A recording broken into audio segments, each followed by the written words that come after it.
Abra comigo a sua Bíblia no Salmo 103, Salmo 103. Esse salmo explodiu esses dias na minha mente, no meu coração. Eu tenho sido tão abençoado por ele. Eu tenho descoberto tantas coisas nele e eu já vou adiantar, eu não vou conseguir terminá-lo. Ele tem 22 versos e cada verso tem riquezas. Então, de repente, no meio dessa mensagem eu vou pular para o fim, já estou te avisando.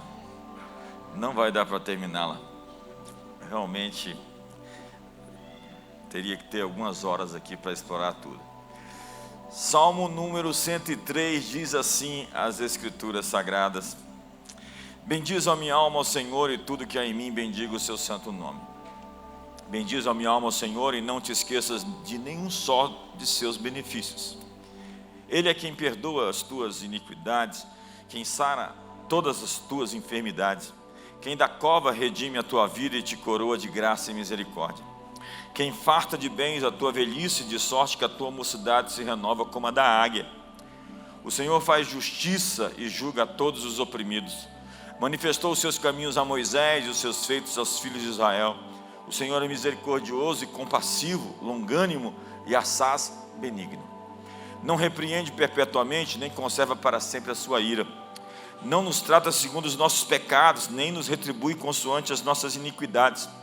Pois quanto o céu se alteia acima da terra, assim é grande a sua misericórdia para com os que o temem. Quanto disto o oriente do ocidente, assim afasta de nós as nossas transgressões. Como um pai se compadece de seus filhos, assim o Senhor se compadece dos que o temem. Pois Ele conhece a nossa estrutura e sabe que somos pó. Quanto ao homem, os seus dias são como a relva, como a flor do campo, assim ele floresce. Pois soprando nela o vento desaparece e não conhecerá daí em diante o seu lugar. Mas a misericórdia do Senhor é de eternidade a eternidade sobre os que o temem e a sua justiça sobre os filhos dos filhos, para com os que guardam a sua aliança e para com os que se lembram dos seus preceitos e os cumprem. Nos céus estabeleceu o Senhor o seu trono e o seu reino domina sobre tudo. Bendizei ao Senhor todos os seus anjos valorosos em poder, que executais as suas ordens e lhe obedeceis a palavra. Bendizei ao Senhor todos os seus exércitos, vós ministros seus que fazeis a sua vontade. Bendizeis ao Senhor vós todas as suas obras em todos os lugares do seu domínio. Bendize, ó minha alma, ao Senhor. O Salmo 103 é chamado o Evangelho no Antigo Testamento. O Salmo é um hino de gratidão e adoração pessoal, escrito por o rei Davi. O título judaico é o Salmo da Misericórdia Infinita. Agostinho de Hipona dizia: se você pudesse ter apenas um salmo, escolha o 103. Charles Spurgeon chamou esse salmo de um Himalaia de louvor.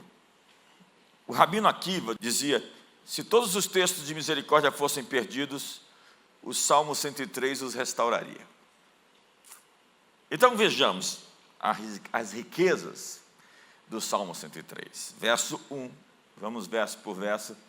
Bendize, ó minha alma, ao Senhor, e tudo o que há em mim, bendiga o seu santo nome. Davi começa não falando de Deus, mas falando consigo mesmo,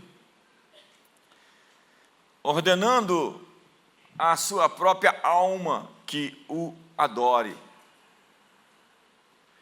É uma convocação interior à reverência,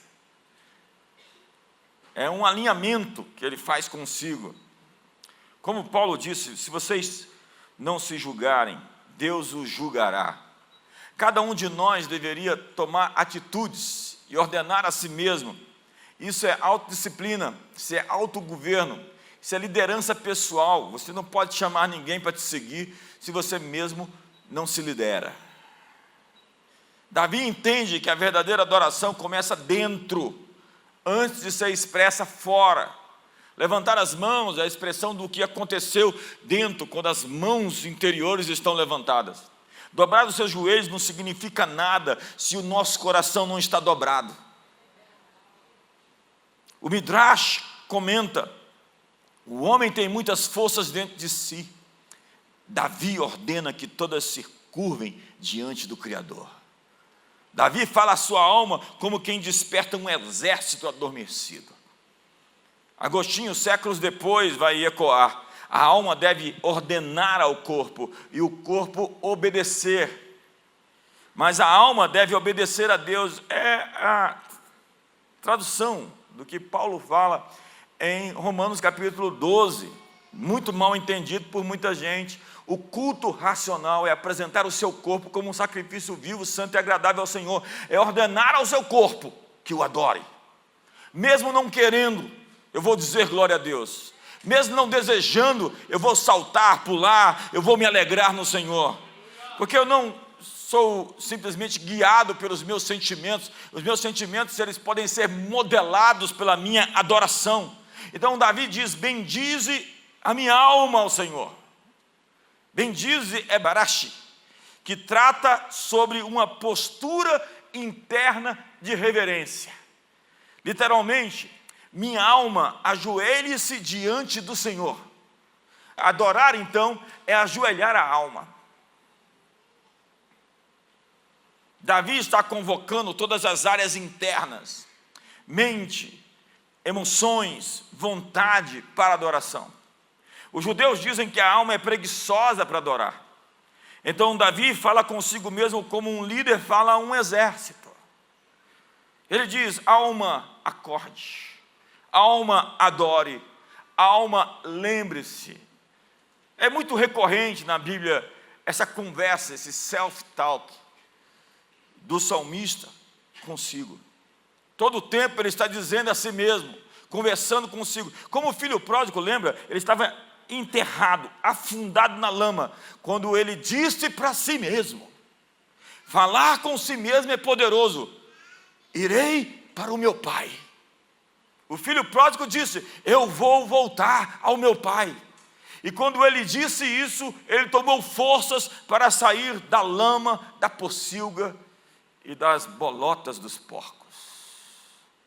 A adoração integral envolve corpo, mente e espírito.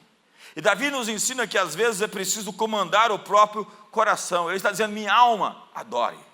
Vamos lá todos. Minha alma, adore. Vamos todos. A adoração, portanto, é decisão, não é emoção. Portanto, quando você não sente vontade de adorar, comande a si mesmo. Comande a sua alma. Diga à sua alma o que ela tem que fazer e faça. Verso 2, continua: bendize, ó minha alma, ao Senhor, e não te esqueças de nenhum dos seus benefícios. No hebraico, o verbo está no imperativo negativo. Alma, você não tem permissão de esquecer. O maior ladrão da adoração não é senão o esquecimento. Não é o diabo, é o esquecimento. O judaísmo ensina que o esquecimento é o exílio da alma. Agostinho dizia que a gratidão é a memória do coração, é a memória espiritual. Bendize, ó minha alma, ao Senhor, e não te esqueças de nenhum dos seus benefícios. O verso 1, ele diz: minha alma, adore. O verso 2, ele chama a alma para lembrar. Lembre-se. Davi sabe que a alma humana esquece rápido demais. Esquece as curas que recebeu, as libertações de onde Deus tirou você. Eu acho que tirou. Os livramentos e as promessas, as portas abertas, as misericórdias escondidas. Quantas coisas, que lista grande nós temos para fazer dos benefícios de Deus para nós. E essa falta de lembrança nos faz ingratos.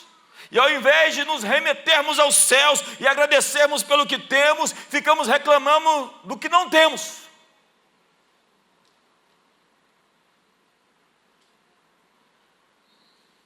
Davi sabe que a alma se esquece, e ele dá uma ordem direta a si mesmo: não esqueça, relembre, traga memória, conte de novo. Deveríamos ter uma lista dos benefícios de Deus na nossa história. Faça esse final de ano uma lista das coisas pelas quais você é grato. tantas coisas que você tem para agradecer, tantas vitórias, tantos livramentos. A propósito, você está vivo, você está saudável aqui essa manhã, seus filhos estão bem, você está tendo o pão nosso de cada dia, você tem motivos para adorar, você está livre, você está liberto, você tem um Deus que se assenta no trono. Deveríamos fazer a conta de como somos abençoados. É como é aquela canção, conte as suas bênçãos. Os rabinos dizem que esse verso é o antídoto espiritual para a ingratidão. O Midrash explica, o homem lembra as dores com precisão, mas esquece os favores com facilidade. Você está se remoendo nas dores aí, está se remoendo em amargura e em ressentimento, enquanto você teria tantos motivos para mudar o disco, mudar a página e dizer, não foi aquilo que foi, é o que sobrou que eu vou celebrar. Quantos pode dizer aleluia aí, me ajuda aí? Quantos pode dizer glória a Deus? A memória dos benefícios de Deus é a chama que reacende a adoração em nós. Quem conta as bênçãos reacende o fogo da fé. Os benefícios de Deus não são eventos ocasionais, mas cuidados contínuos da sua aliança. Olha para o seu irmão, diga para ele, Deus está cuidando de você. Ei, celebre esse final de ano, Deus está cuidando desse final de ano seu. Celebre o próximo ano, porque Ele estará cuidando de você no próximo ano. Celebre os próximos anos, porque Ele estará continuamente cuidando da sua vida, da sua alma, da sua família e das suas coisas. O verso 3 diz, Ele é quem perdoa todas as tuas iniquidades e sara todas as tuas enfermidades. Presta atenção, vai aparecer aqui, iniquidade, pecado e transgressão. São três coisas diferentes, três palavras distintas. Ele perdoa todas as tuas iniquidades. É um tratamento profundo. E sara todas as tuas enfermidades. Davi começa a listar os benefícios. E ele escolhe começar pelo maior de todos, o perdão e a cura. Deus restaura o espírito e renova o corpo. Nessa ordem. Ele está dizendo, minha alma, nunca esqueça. Deus te perdoou e Deus te curou. Vamos todos juntos? Minha alma, nunca esqueça. Deus te perdoou e Deus te curou.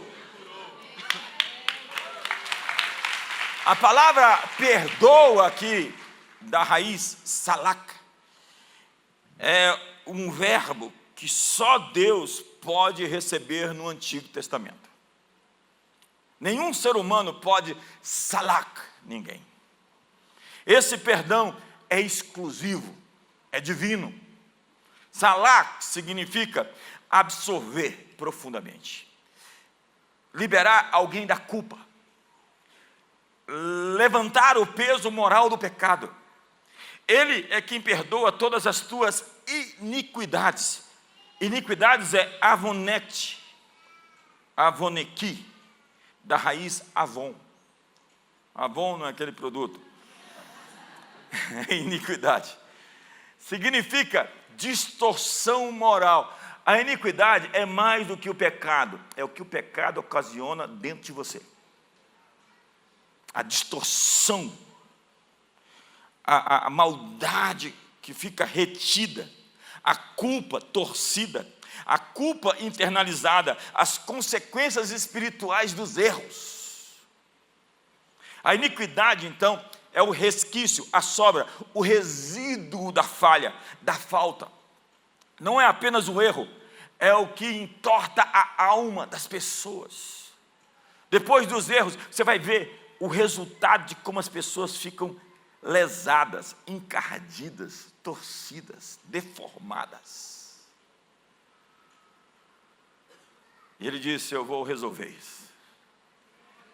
Aleluia, eu estou dando uma notícia tão incrível, tão poderosa. Deus está dizendo, eu vou resolver isso. O texto diz que Deus apenas não perdoa, Ele endireita. Essa é uma cura avançada.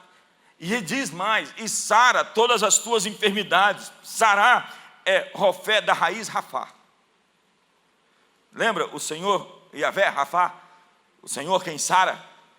Significa mais do que cura física, mas também restauração emocional, ajuste do que foi quebrado, trazer de volta a inteireza. Sabe quando algo foi quebrado, Deus falando, eu vou juntar tudo isso e vou soldar e vou fazer algo novo, mais bonito do que era. Rafá é cura integral, não fragmentada. Já a palavra enfermidades, da raiz shalá, significa doença física. Sim, fraqueza emocional, colapso interior, dores da alma, inclui corpo, mente e espírito. Os rabinos ensinam que esse verso revela a ordem da restauração divina.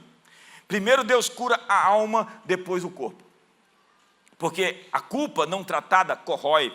A alma adoecida enfraquece o corpo. E o Midrash diz, quando Deus remove o avon, a iniquidade, o corpo respira saúde novamente. Agostinho observa, o perdão é a medicina da alma. A cura é o sinal exterior do amor que restaura. Spurgeon já afirma, o perdão é o sopro da vida, a cura é o florescer dela. Importante dizer que no hebraico os dois verbos perdoa e sara aparecem no princípio ativo. Isso significa que ele está sempre perdoando e ele está sempre curando. Não é algo que Deus fez uma vez, é a natureza dele sempre atuando. Então nós chegamos no verso 4. Quem redime a tua vida da cova e te coroa de benignidade e de misericórdia. Não apenas perdão, não apenas cura, Deus resgata e coroa. Ele tira o homem do ponto mais baixo e o leva ao ponto mais alto. Redime a tua vida da cova e te coroa de benignidade e misericórdia, mostra uma transição da cova para a coroa. Empurra o irmão do lado com carinho e fala, da cova para a coroa. Do pó da humilhação ao trono da dignidade, como diz o texto do Salmo 113.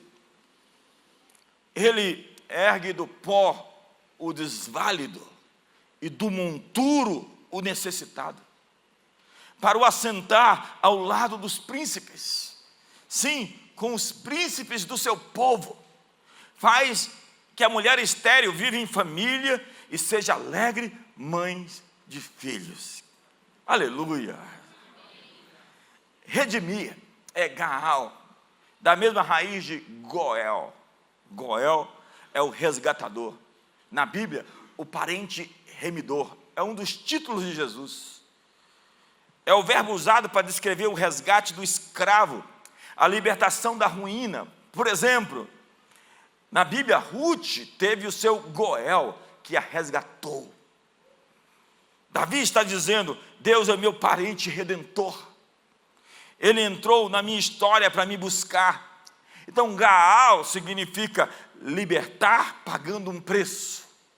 Resgatar alguém das mãos da morte. Intervir quando ninguém mais pode fazer.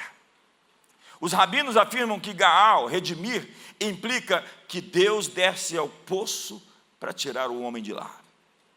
Esse verso é uma profecia implícita da obra de Cristo. Você lembra? Ele é o Redentor, Goel. Ele desceu à morte. Ele nos tirou da cova espiritual. Ele nos coroou com o Espírito Santo. Ele redime a tua vida da cova.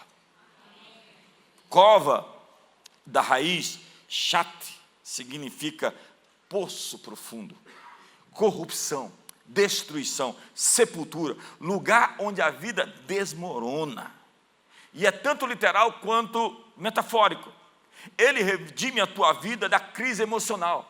Ele redime a tua vida do perigo físico. Ele redime a tua vida da queda moral. Ele redime a tua vida do desespero.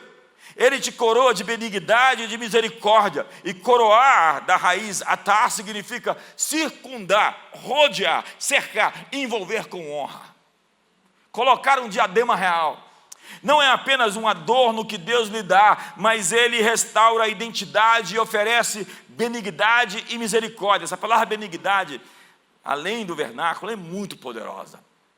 É uma das palavras mais ricas da Bíblia.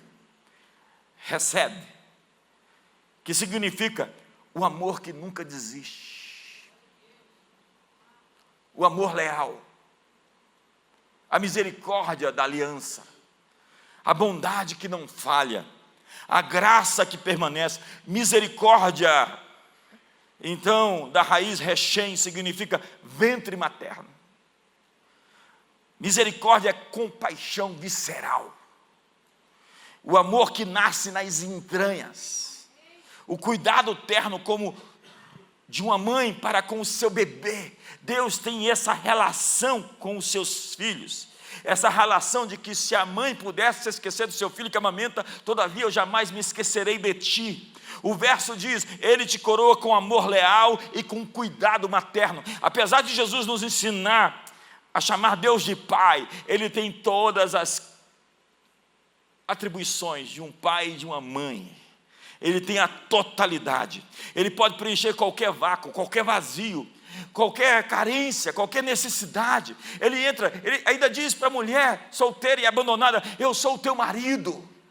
Eu sou aquele capaz de preencher todas as faltas e necessidades da sua alma, da sua vida. Eu sou tudo para você que você precisar que eu seja.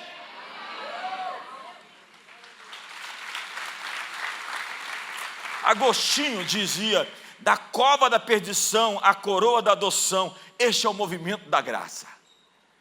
Spurgeon diz, Deus retira do abismo e leva ao banquete, resgata e depois coroa. Novamente no hebraico, o verbo coroar está no particípio ativo, ou seja, Ele está sempre coroando. Esse final de ano Deus estará coroando. O ano que vem Deus estará coroando. Deus tem uma coroa, está tirando você da cova, está fazendo você sentar com os príncipes. As mesas que Deus vai te colocar no próximo ano, nos próximos dias, nos próximos meses, nos próximos anos, será de incrível favor e graça. Você vai poder dizer, isso procede do Senhor e é maravilhoso aos meus olhos. Sem Deus essa conta não fecha.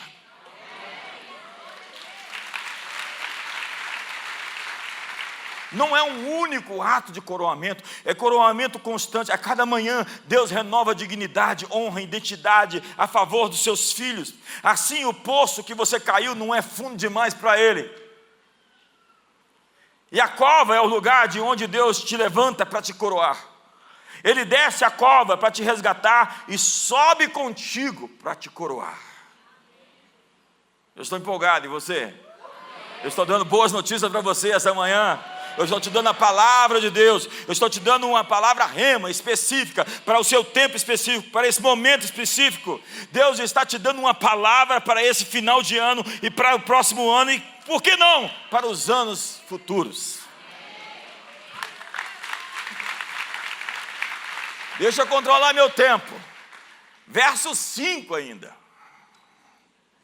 Quem enche a tua boca de bens, de sorte que a tua mocidade se renova como a da águia. Depois de perdoar, depois de curar, redimir, coroar, Deus agora sacia e renova. Ele não apenas nos salva do pior, Ele nos enche com o melhor. O resultado dessa plenitude é renovação interior. Vou repetir, renovação interior, vigor espiritual e força que volta a surgir como a da águia. Quem enche a tua boca de bens é forte isso. Enche é da raiz, saba, que significa satisfazer até transbordar. Alimentar completamente, encher a ponto de nada faltar. É o mesmo verbo usado para quem sai de uma refeição plenamente saciado. É o inverso do que diz Isaías, embora o Senhor vos dê pão de angústia e água de aflição. Pão de angústia, água de aflição. Ele está falando sobre o pão da satisfação e a água do contentamento. A boca aqui não é a palavra pé. Eu acho que é assim que pronuncia. Que significa em hebraico a boca física. Não é boca física. Boca aqui é a alma desejante, o interior faminto, como uma boca espiritual. O texto fica assim: Ele satisfaz os desejos mais profundos da tua alma. Quem enche a tua boca de bens. Bens é tov, que significa não apenas coisas boas, mas bondade moral, prosperidade integral, beleza, prazer, plenitude, tudo o que é benéfico, tudo o que é saudável. É assim que uma mãe correta faz com seu filho. É assim que Deus faz com aqueles que vivem em aliança com Ele. Deus não nos enche com excessos, mas com o que é bom, belo e adequado. E o texto diz: de sorte que a tua mocidade se renova como da águia. Eu estou nessa página.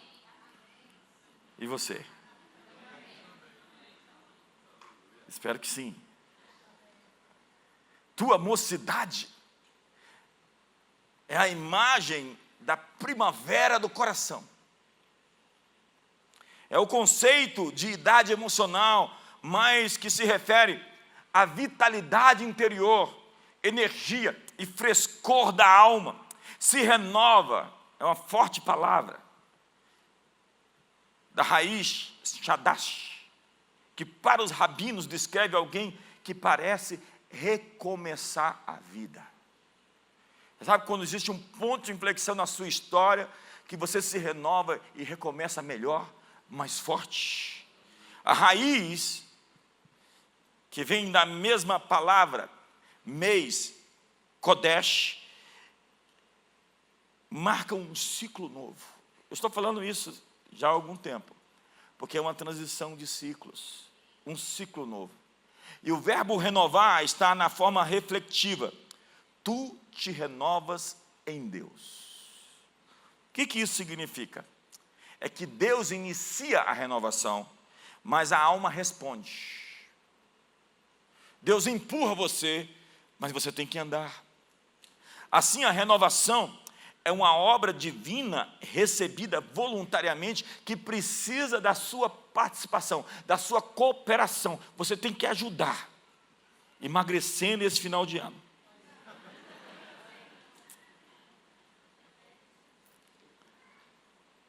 Cuidando de você mesmo, porque Deus tem cuidado de você e quer que você responda a isso de maneira afirmativa.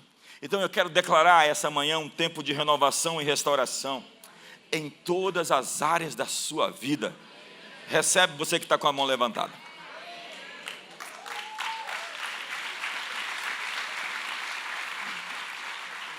Eu declaro Itadesh, que significa tornar novo, recriar energias, acender forças antes apagadas. Forte isso. Deus vai ativar coisas dentro de você que já existiram na sua juventude. Deus vai ativar coisas da sua vida que foram bloqueadas pelos seus traumas, pelas dores que você sofreu. Você ficou meio que amarrado com nós existenciais, mas Deus te comunica essa manhã que Ele está desatando os nós para que você se renove como a águia. É assim que o texto diz: de sorte que a tua mocidade se renova como a da águia. Como a águia é kanesher. E nós vamos falar sobre a águia hoje. Desculpe te frustrar, já vou adiantando. Há uma narrativa por aí que diz que a águia, ao completar 40 anos, voa para o alto de uma montanha, arranca o próprio bico, as próprias garras e penas, passa por um processo de renovação doloroso e depois vive mais 30 anos. Isso é até bonito como metáfora, mas não é verdade. Se você ouviu por aí isso, eu sinto dizer a você que te enganaram. Não existe registro científico sobre isso. O tempo de vida real das águias na natureza é de 20 a 25 anos, e algumas podem chegar em 30. Em cativeiro, com cuidados veterinários, alimentação regular, podem chegar a 40 anos ou mais. Águias não arrancam o próprio bico. Seu bico cresce continuamente e ela o desgasta naturalmente com o uso. caçando, rasgando presas e esfregando as superfícies duras. Elas não arrancam as suas garras. As unhas delas também crescem e são desgastadas com o uso, exatamente como as unhas humanas. Também não arrancam as suas penas. Águias passam por um processo chamado muda, molting, em que as penas velhas caem e novas nascem, de forma gradual durante meses.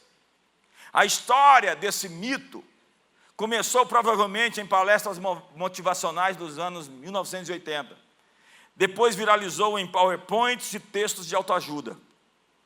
É uma parábola sobre mudanças dolorosas, mas que não tem base científica. Mas a verdade continua sendo poderosa. As águias não renascem arrancando partes do corpo. Elas se renovam continuamente enquanto vivem. É um processo natural, automático. No caso delas, como no nosso, a renovação é permitir que o que é velho naturalmente dê lugar àquilo que é novo. E o novo está chegando.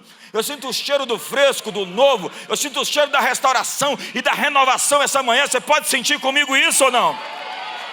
É o processo de muda, molting. As penas velhas caem, ela não arranca. E as novas surgem. E a ave volta a voar com força. Diga para o seu irmão, você vai voltar a voar com força. Eu acho que essa palavra é para mim. Nós vamos voar com força. Nós vamos subir um pouquinho mais alto. Esse processo pode dar a aparência de uma águia de rejuvenescimento. É isso que acontece com elas.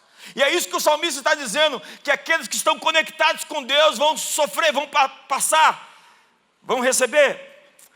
As águias, quando envelhecem, sobem as montanhas altas e estendem as suas asas para o vento forte, permitindo que a velha plumagem caia naturalmente. É a renovação pelo vento, assim como a alma se renova ao se expor ao Espírito Santo.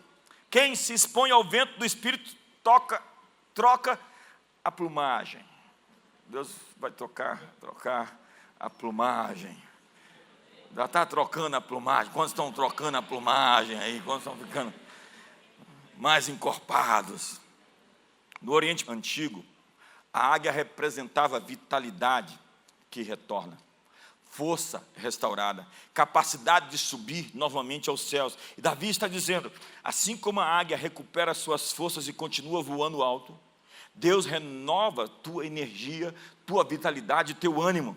Como a águia, Deus restaura o que em nós se desgastou. O que se desgastou. Diz o texto em Isaías, os que esperam no Senhor subirão com asas como águia. Lamentações diz, renova os nossos dias como dantes. E 2 Coríntios 4, o homem interior se renova de dia em dia. João Crisóstomo dizia, a alma que se sacia de Deus rejuvenesce. Vocês vão olhar e falar, é você mesmo.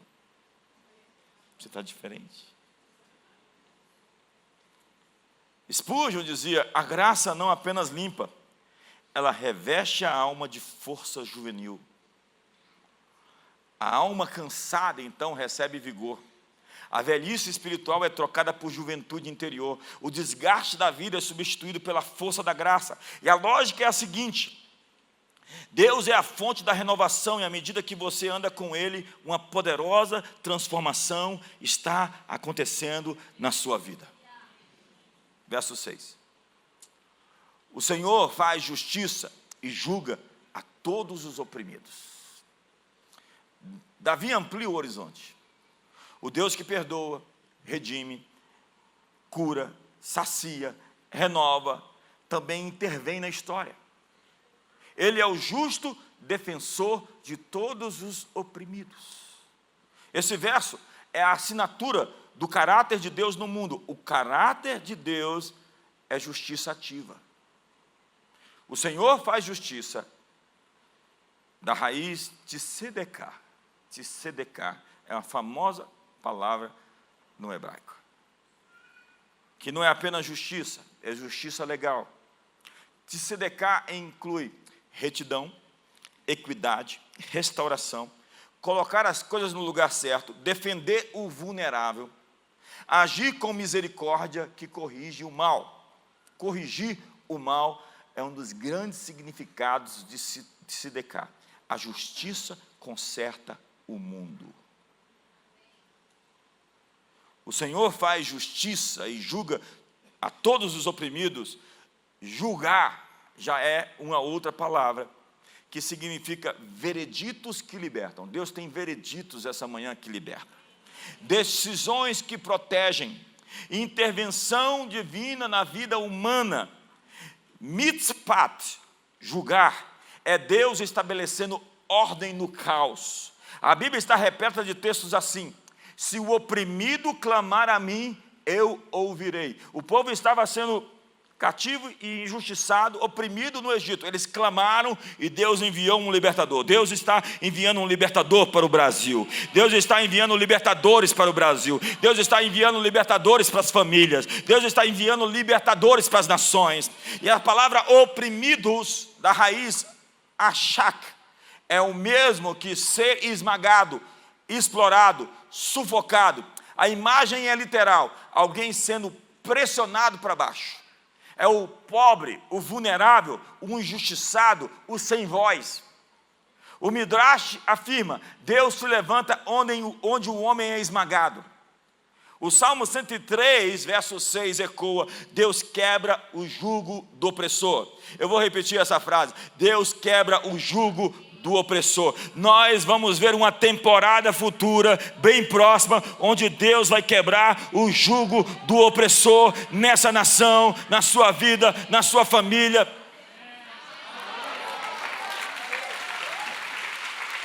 Quando Davi diz, Deus faz justiça, ele está afirmando que Deus sustenta o mundo contra o colapso moral. De quando em quando ele vem corrigir a história.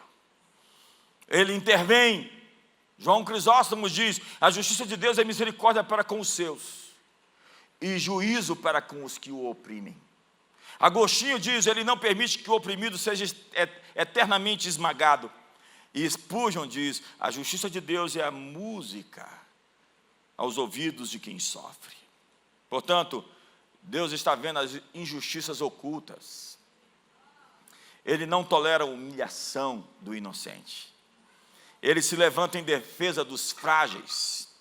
Ele faz com que os tribunais humanos, aquilo que eles não fazem, ele vai fazer. Quando alguém não tem quem o defenda, Deus se torna o seu advogado. Verso 7, depois a gente vai pular para o 19. É o jeito. Fez conhecidos os seus caminhos a Moisés e os seus feitos aos filhos de Israel. Veja que conexão, né? De Deus defende os oprimidos, e ele está falando agora do povo que estava cativo. Está falando de Moisés. Davi não está escrevendo apenas o que Deus faz hoje, mas o que Deus faz sempre. O que Deus está fazendo. Diga para o seu irmão: Deus está fazendo. O texto diz: ele faz conhecidos os seus caminhos a Moisés. E caminhos, da raiz derek, significa trajetória. Deus faz a sua trajetória, a sua maneira de agir, o seu estilo conhecido a Moisés. Que privilégio. Derek não é geografia, é caráter. Deus faz conhecido o seu caráter a Moisés. O seu modo de pensar, os seus princípios eternos, a sua ética, a sua mente. Quem conheceu a mente do Senhor ou quem foi o seu conselheiro? Moisés pediu exatamente isso para Deus, lá em Êxodo 33. Senhor, mostra-me os teus caminhos. Vamos lá, todo mundo?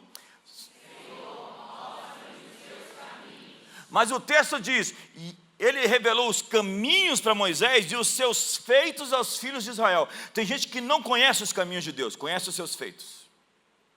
Feitos aqui, da raiz alilá, significa atos, intervenções, obras poderosas. Fez conhecidos os seus caminhos a Moisés e os seus feitos aos filhos de Israel. Esse verso ecoa o momento mais íntimo entre Moisés e Deus. Moisés pede: mostra-me os teus caminhos. Deus responde: eu farei passar toda a minha bondade diante de ti. E em seguida Deus proclama seu próprio nome. Meu nome é compassivo, misericordioso, longânimo, grande em amor. Lendo esse salmo essa noite, esse texto de madrugada, eu falei: é exatamente assim, porque se eu fosse Deus, muita coisa não estava acontecendo aqui.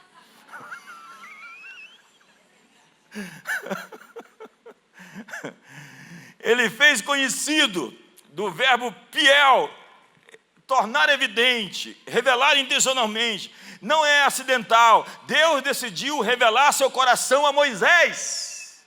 Que texto! Então Israel via os milagres, Moisés conhecia o Deus dos milagres. Israel via a mão de Deus, Moisés via o rosto.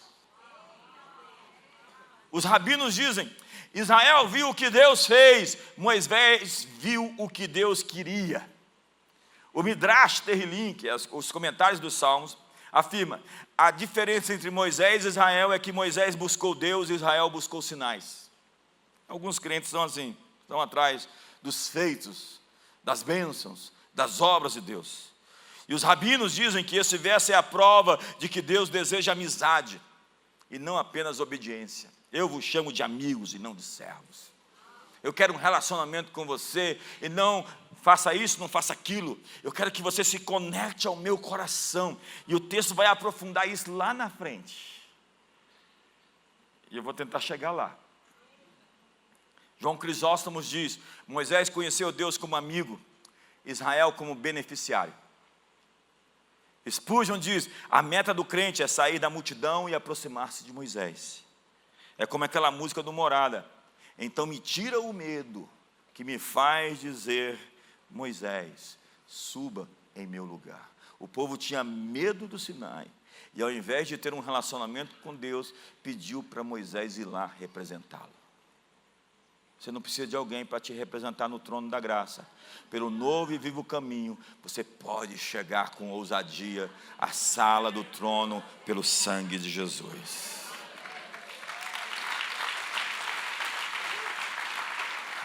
Então há 3 tipos de relacionamento aqui: pessoas que só buscam milagres, pessoas que buscam respostas, pessoas que buscam os caminhos, não apenas os feitos. O verso nos chama para um nível mais profundo. Não te contentes em ver os feitos de Deus, conheça os seus caminhos. A multidão segue os milagres, os amigos seguem caminhos. E o texto vai falar: o Senhor é misericordioso e compassivo, tardio em irar-se e rico em amor. E eu queria muito falar dessa parte, mas nós vamos ter que ir um pouquinho mais para frente, para dar tempo de terminar. E um dia, quando você tiver tempo, a gente ministra o salmo inteiro. Mas como você tem que almoçar hoje, você tem compromisso, a gente vai ter que ir lá para frente. Eu ainda estou no verso 11 aqui, olha o tanto de texto que eu tenho. 32 páginas de esboço. Então vamos ver onde é que eu estou aqui. Verso 15, verso 16. É muita coisa. Verso 18. Vamos agora ao verso 19. Ok. O Senhor estabeleceu o seu trono nos céus, e o seu reino domina sobre tudo. Essa é a âncora teológica do Salmo. Tudo o que veio antes, perdão, cura, compaixão, eternidade, aliança, tem fundamento em uma verdade: Deus reina. Ou seja, Deus tem condições de cumprir tudo o que Ele promete. É diferente de alguns políticos por aí. É diferente de algumas pessoas por aí. Eles prometem o que não conseguem fazer. Agora, se Deus falou, a água parou. O mar se abriu. O povo passou a pé enxuto. Eles destruíram 7 nações mais poderosas. Os muros de Jericó caíram. O sol parou.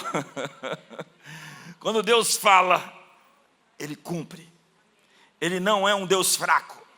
Ele não está preso à história. Ele não é limitado pelos homens. Ele é o rei entronizado acima de tudo.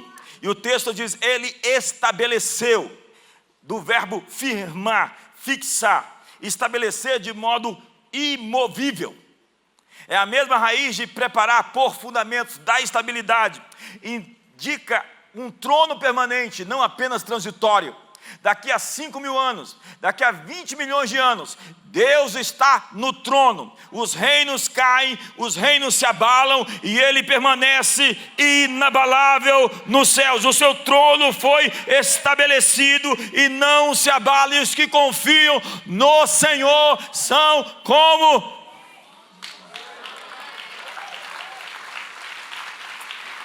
Trono é literal assento real. Na Bíblia, o trono representa governo, soberania, autoridade suprema, justiça, que parte de cima para baixo. E nos céus, existe uma outra palavra aqui.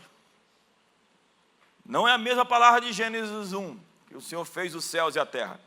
A palavra aqui, nos céus, designa o plano mais alto da realidade. Não é apenas o céu físico, mas o céu dos céus, o lugar onde Deus governa acima do tempo. E dominar, machal, significa governar com autoridade incontestável. É o verbo da realeza absoluta. Tudo é tudo. A abrangência total, mundos visíveis, invisíveis, nada escapa ao seu governo. Lembre-se que mesmo quando o mundo parece fora do controle, o trono de Deus nunca mudou de lugar. E o rabino Hisk comenta: o trono no céu significa que Deus governa sem ser afetado pelo caos da terra. Esse verso antecipa o que diz o Pai Nosso: teu é o reino, o poder e a glória para sempre. Ou o Salmo 47, Deus reina sobre as nações. Salmo 93, reina o Senhor, está vestido de majestade. Isaías 66, o céu é o meu trono. Daniel 4, o seu domínio é eterno. Apocalipse 4, Deus entronizado e adorado pelos seres celestiais. E o verso 20 diz: bendizei ao Senhor vós, seus anjos, poderosos em força, que cumpris as suas ordens, obedecendo a voz da sua palavra. Eu não vou me deter nessa grande parte que os anjos obedecem à voz da palavra. Quando você fala a palavra de Deus, os anjos obedecem à palavra de Deus. O meu tema aqui é outro, mas o Salmo, a partir do verso 20, muda o tom. Davi falava consigo, ele dizia: bendize a minha alma ao Senhor. Agora ele amplia o coro, ele chama os anjos para adorar com ele. Fala: vamos fazer um culto aqui agora. Anjos, o adorem. Bendizei ao Senhor os seus anjos. A adoração sobe da alma de um homem para o exército celestial. É como se Davi dissesse: eu não vou adorar sozinho. Ele começa um culto na terra que tem resposta no céu. Presta atenção nisso, isso é tão importante. Um homem na terra faz um movimento que é respondido nas regiões celestiais. Então os anjos precisam entrar nisso. Bendizei, barashi, o mesmo verbo usado no verso 1, que significa honre, declare a grandeza, ajoelhe-se em reverência. A palavra anjos, mensageiros enviados. Malaka.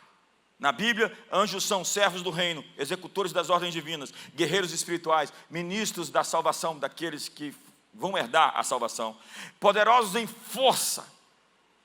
São seres de força extraordinária, mas totalmente submissos a Deus, que cumprem as suas ordens. O literal é os que fazem a sua palavra acontecer. Quando você ora por algo e libera uma palavra, os anjos entram em ação para cumprir o que foi dito pela palavra de Deus. E eles não apenas obedecem, eles executam. Deus está liberando anjos esse final de ano para executar a sua palavra. E o texto diz: obedecendo a voz da sua palavra. Esse texto é forte. Você tem que dar voz à palavra de Deus. No momento que você dá voz à palavra de Deus, os anjos entram em ação para cumprir a palavra de Deus que está nas Escrituras. Então significa ouvir, responder e agir imediatamente quando Deus fala. O Midrash Terrilim afirma que os anjos não dormem, não se cansam, não pecam, não questionam, não atrasam, não discutem ordens, e eles vivem em prontidão obediente. E o verso 21 vai ampliar. Bendizei ao Senhor todos os seus exércitos. Bendizei ao Senhor os seus anjos. E agora, bendizei ao Senhor todos os seus exércitos. Vós, ministros seus, que executais o seu beneplácito. Veja que os primeiros anjos estão executando a voz da sua palavra. esses ministros seus e esse exército está executando o seu beneplácito. É diferente. Nós estamos falando de um relacionamento. O coro celestial está se ampliando. Davi começou um culto no palácio dele, começou a bendizer o Senhor e diz: anjos de Deus, vamos entrar nesse culto. E agora ele está dizendo: exércitos celestiais, bendizei ao Senhor. Davi chama, convoca, conclama todos os exércitos de Deus. O louvor cresce em ondas. Primeiro a alma, bendizei a minha alma. Depois os anjos. E agora todos os exércitos do céu. É como uma expansão litúrgica cósmica. Davi está construindo um salmo que ecoa no céu inteiro. Exércitos vem de Tissevá, usado para tropas militares, hostes celestiais, astros organizados em ordem, forças que executam a vontade divina. Tissevá é a mesma palavra usada para o Senhor dos exércitos. Yahvé Sabaó significa Deus é o comandante do universo organizado. E na Bíblia, exércitos inclui anjos guerreiros, seres espirituais de vários níveis, estruturas celestes invisíveis. Alguns seres não são chamados na Bíblia por anjos, porque eles não foram enviados. A palavra anjo significa isso, o mensageiro. Então, existem alguns que estão lá e nunca vieram por aqui. Então, a classificação deles não entra dentro desse aspecto de enviados, de mensageiros, porque eles estão em uma outra posição. Entenda que são diversos seres que nós chamamos de anjos que foram enviados a esse planeta por uma palavra única que define várias ordens de seres, serafins, querubins, guerreiros, guardiões, uma série de seres que nós definimos como anjos. E existem seres que estão nos céus, que é a ordem hierárquica do reino.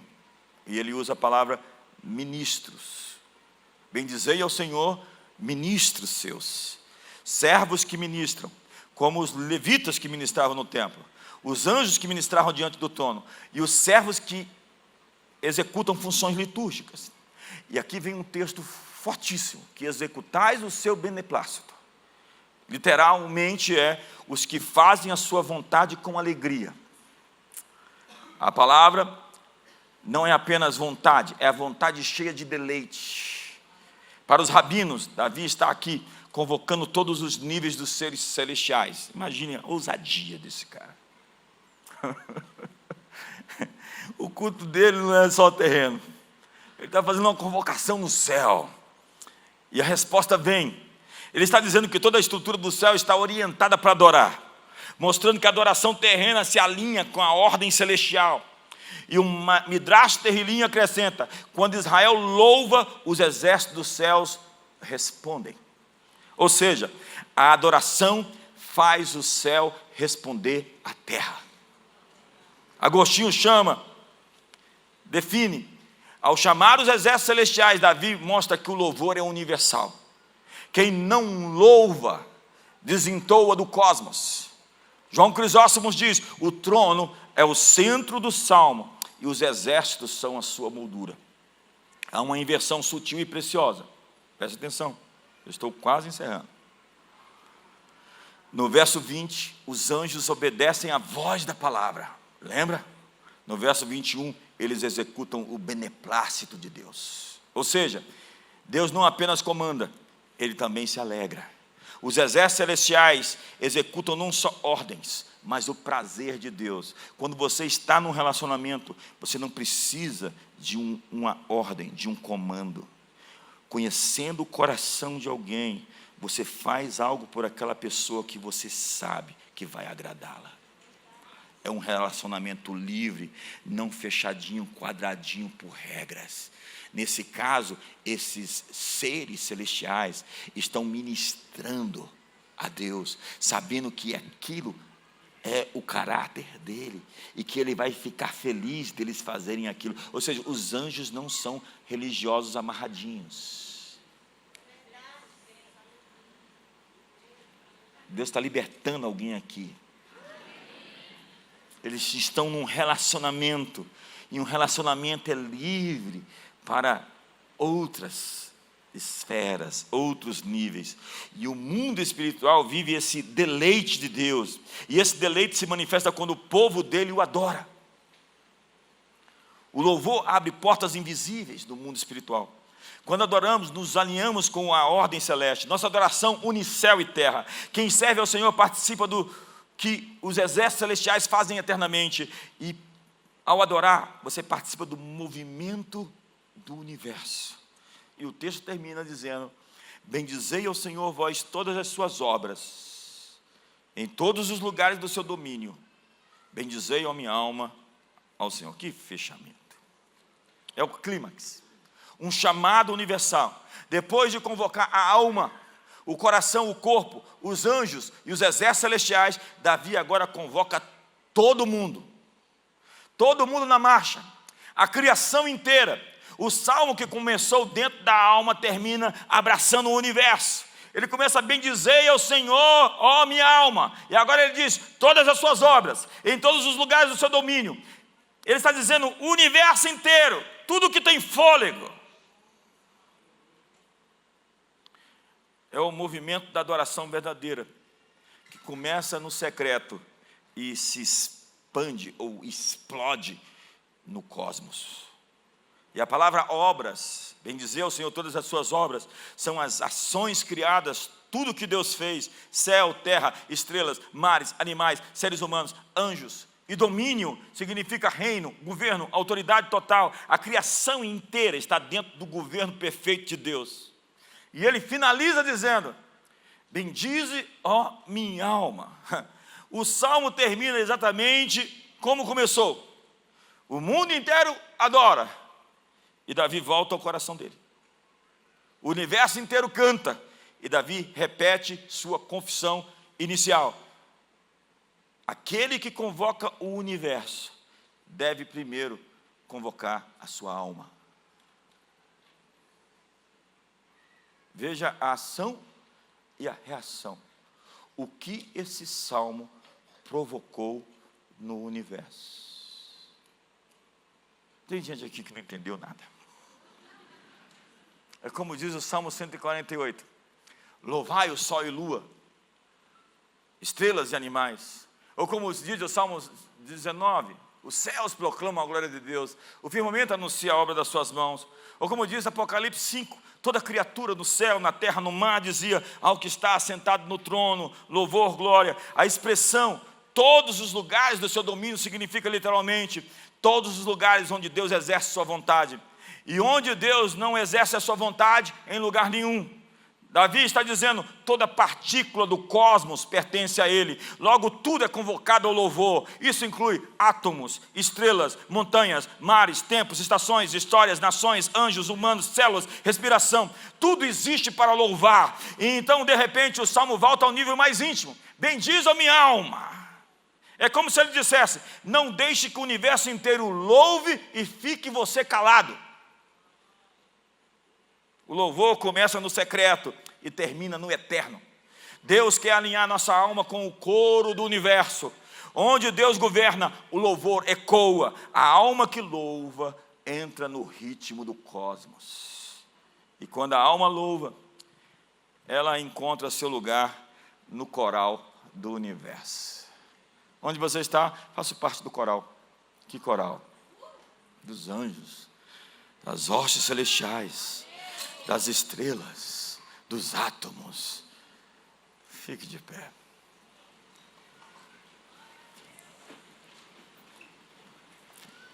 Como eu sou pontual.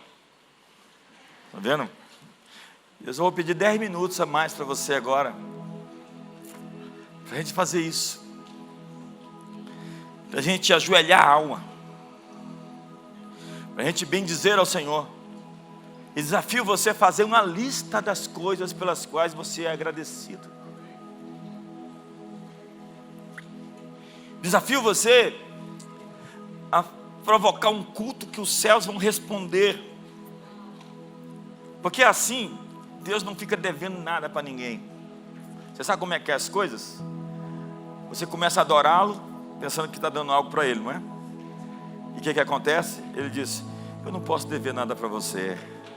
Então receba a minha ministração, a minha presença, a minha graça, o meu deleite. A Bíblia diz: quem lhe deu a Ele primeiro para que viesse a ser recompensado, porque dele, para Ele, por meio dele são todas as coisas. Deus é assim, você não faz nada para Ele, você não discipula, você não evangeliza. Tem gente esperando, virou mercenário, esperando algum tipo de pagamento ou de benefício. A Bíblia diz: sede abundantes na obra do Senhor, sabendo que o vosso trabalho no Senhor não é vão. É Deus quem promove, é Deus quem dá recompensa, é Deus quem atribui, é Deus quem abençoa. Quando você faz algo para Ele, Ele não vai ficar devendo nada para você. E no momento em que Davi diz: bendiz a minha alma, não te esqueças de nenhum dos seus benefícios, bendiz a minha alma, e agora bendize os seus anjos ao Senhor, e bendize os seus exércitos celestiais, e bendizei os seus ministros, e bendizei também, bendize a sua criação, as suas obras. O universo entre em adoração. Davi começa um culto e ele entra numa ordem universal, numa sincronia, numa harmonia, numa altíssima frequência. Esse sujeito não era gente. Feche seus olhos por um instante e alinhe o seu coração. Talvez você está reclamando tanto, tão insatisfeito, tão amargurado pelas coisas que deram errado. Às vezes as coisas deram errado porque era o ajuste que Deus precisava. Às vezes a porta que Deus fechou era para quebrar esse laço. Você sabe, uma parte desse salmo vai falar que Deus às vezes corrige pessoas no caminho para não deixar o pecado delas ficarem maduros, o pecado não amadurecer, porque quando amadurece fica sem volta. Então algumas empresas fecham e algumas coisas dão errado, porque Deus não vai deixar as pessoas se perderem eternamente. Tem gente que abraçou o mundo e está perdendo a coisa mais importante que ele tem, o que dará o homem em troca da sua alma. Sua alma é o seu bem mais valioso. Então aprenda a agradecer a Deus. Como disse Abacuque: ainda que a figueira não floresça, não haja fruto na vide, o produto da oliveira minta, os rebanhos sejam arrebatados do aprisco, todavia eu me alegro no Senhor e exulto no Deus da minha salvação, porque Ele faz-me andar altaneiradamente. Ele está dizendo: eu estou em sintonia fina com o coração de Deus. E mais do que ter uma religião, você deveria ter um relacionamento com Deus, onde você conhece não apenas os seus feitos, mas os seus caminhos, o seu caráter, o seu coração. Eu estou num relacionamento com Deus. Eu posso dizer que eu nunca tive um relacionamento tão maduro com Deus como eu tenho hoje. Eu tive épocas que eu buscava a Deus com todas as minhas forças, suicidamente, para no hospital de tanto jejuar. Mas hoje a minha relação com Deus é tão mais madura. E é tão feliz entrar no coração do Pai e descobrir quem Deus é. Não apenas os seus feitos, mas o seu caráter. Feche os seus olhos hoje. E nós vamos por 5 minutinhos começar um culto que vai alcançar o universo inteiro. Toda a criação vai se juntar a nós. Como disse o profeta: os rios batem palma, as árvores celebram, tudo que tem fôlego aí, levante as suas mãos. Os anjos aparecem em Belém e eles têm um cântico: glória a Deus nas maiores alturas e paz entre os homens de boa vontade. E nesse caso eles nos chamam para cantar com eles. Os anjos vão chamar você para cantar com eles. você vai chamar os anjos para cantar com você. O seu movimento, a sua vida de oração nunca mais vai ser a mesma quando você aprender o princípio de não adorar sozinho, de convidar todos os seres em todos os lugares, em todo o domínio de Deus, para se juntar a você em um coral. Bendizei ao Senhor os seus anjos, bendizei ao Senhor todos os seus santos, bendizei ao Senhor os seus ministros, os exércitos celestiais, todas as suas obras, toda a criação, tudo que respira, onde há fôlego.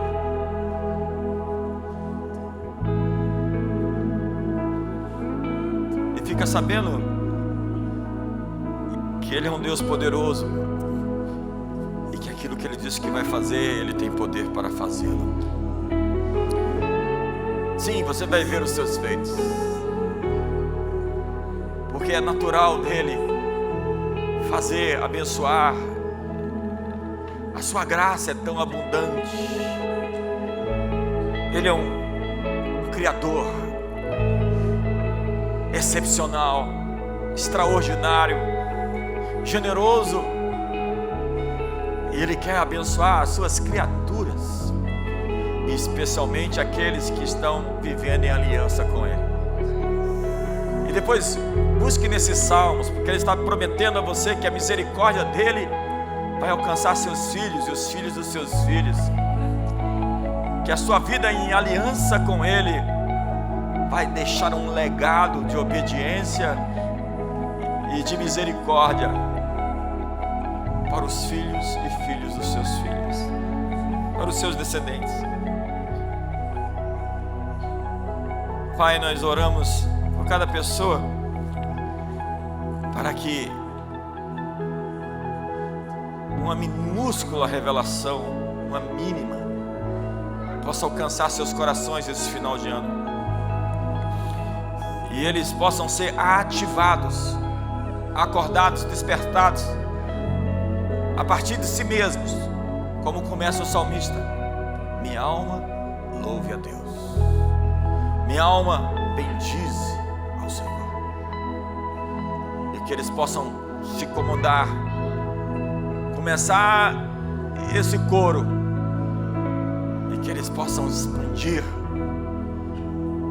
e participar desse grande culto de ações de graças, dessa grande celebração de adoração àquele que está no trono e vive para sempre. Seja o louvor, a honra, a glória, o domínio pelos séculos dos séculos. Seja a glória, a honra, a adoração. Te exaltamos, Jesus, Cordeiro de Deus.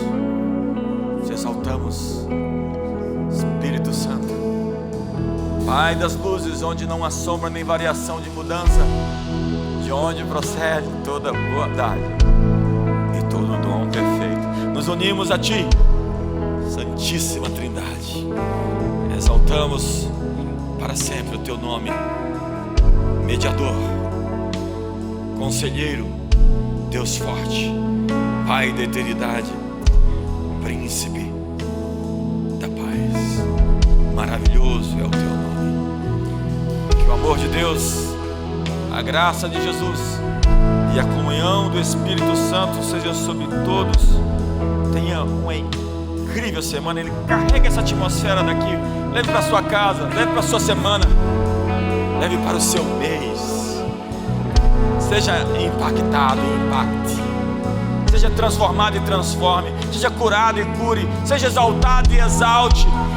Transmita aos outros o que você recebeu. Conte as suas bênçãos. Faça uma lista do que Deus fez por você e comunique aos outros, porque quem é fiel no que recebeu vai receber mais. Exalte aquele que vive. Deus abençoe a todos.